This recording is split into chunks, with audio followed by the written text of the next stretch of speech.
Global পয়েন্টের সঙ্গে আপনাদেরকে আবারও স্বাগত জানাচ্ছি। ভারতের উত্তর পূর্বাঞ্চলকে ঘিরে সাম্প্রতিক সময়ে নতুন করে আলোচনা শুরু হয়েছে আন্তর্জাতিক অঙ্গনে। আসাম, মণিপুর, মিজোরাম, নাগাল্যান্ড, ত্রিপুরা ও মেঘালয় এই রাজ্যগুলোকে কেন্দ্র করে বিতর্ক তৈরি হয়েছে একটি মানচিত্র প্রকাশের পর। বিতর্কিত খলিস্তানি নেতা গুরুপদ বন্দ সিং পান্নুন একটি তথাকথিত খলিস্তানি মানচিত্র প্রকাশ করেছেন, যেখানে এই অঞ্চলগুলোকে নিয়ে ট্রাম্পল্যান্ড নামের একটি কথিত নতুন রাষ্ট্রের ধারণা উপস্থাপন করা হয়েছে। বিষয়টি সামনে আসার পর সামাজিক যোগাযোগ মাধ্যমে নানা মন্তব্য ও প্রতিক্রিয়া দেখা যাচ্ছে। তবে আন্তর্জাতিকভাবে স্বীকৃত সংবাদ মাধ্যম রয়টার্স, বিবিসি নিউজ এবং দ্য হিন্দু এর তথ্য অনুযায়ী এই ধরনের মানচিত্র বা দাবির কোনো আইনি বা কূটনৈতিক ভিত্তি নেই।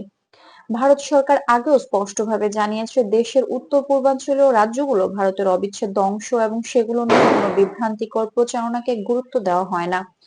পররাষ্ট্র মন্ত্রণালয়ের পক্ষ থেকে একাধিকবার বলা হয়েছে, এই ধরনের বক্তব্য মূলত রাজনৈতিক উদ্দেশ্য প্রণোদিত এবং বাস্তবতার সঙ্গে এর কোনো মিল নেই।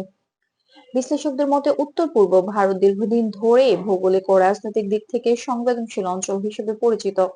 তবে আন্তর্জাতিক পর্যবেক্ষকদের বক্তব্য অনুযায়ী এই অঞ্চলের সীমানা বা অবস্থান নিয়ে ভারতের পক্ষ থেকে কোনো পরিবর্তনের ইঙ্গিত নেই।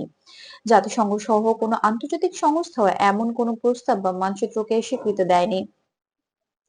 এদিকে অরুণাচল প্রদেশ ইস্যুতেও একই ধরনের বিভ্রান্তি মাঝে মাঝে সামনে আসে। বিবিসি নিউজ ও রয়টার্স জানাচ্ছে, অরুণাচল প্রদেশ নিয়ে ভারত ও চীনের মধ্যে দীর্ঘদিনের সীমান্ত আলোচনা চললেও ভারতীয় সরকারের অবস্থান অপরিবর্তিত।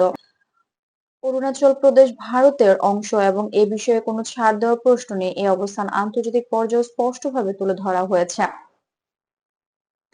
বিশেষজ্ঞরা মনে করছেন, গুরুপদ বন্ত সিং ফানুনের প্রকাশিত মানচিত্র মূলত একটি রাজনৈতিক বক্তব্য, যা আন্তর্জাতিক কূটনীতিতে কোনো প্রভাব ফেলতে সক্ষম নয়। বরং এই ধরনের প্রচারণা সাধারণ মানুষের জন্য বিভ্রান্তি তৈরি করতে পারে। সে কারণেই ভারত সরকার এবং আন্তর্জাতিক সংবাদ মাধ্যমগুলো বিষয়টি যাচাই করা তথ্যের আলোকে ব্যাখ্যা করার উপর গুরুত্ব দিচ্ছে।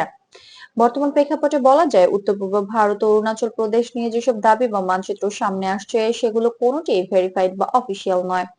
আন্তর্জাতিক মহল এটিকে রাজনৈতিক প্রচারণা হিসেবে দেখছে এবং বাস্তব পরিস্থিতি অপরিবর্তিত রয়েছে। কূটনৈতিক পর্যায়ে ভারত তার সার্বভৌমত্ব অবস্থান আগের মতোই বজায় রেখেছে। সব মিলিয়ে সাম্প্রতিক এই বিষয় বিতর্ক তথ্যভিত্তিক বিশ্লেষণের প্রয়োজনীয়তায় বেশি তুলে ধরছে। যাচাইকৃত তথ্য ছাড়া ছড়ানো যে কোনো দাবি বা মানচিত্রকে সতর্কতার সঙ্গে দেখা জরুরি বলে মনে করছেন পর্যবেক্ষকরা।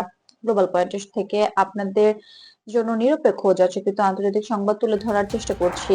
এই ধরনের গুরুত্বপূর্ণ বিশ্লেষণ পেতে আমাদের চ্যানেলটি সাবস্ক্রাইব করুন, পাশে থাকা বেল আইকনে ক্লিক করুন, যেন ভবিষ্যতের আপডেটগুলো সবার আগে আপনার কাছে পৌঁছে যায়।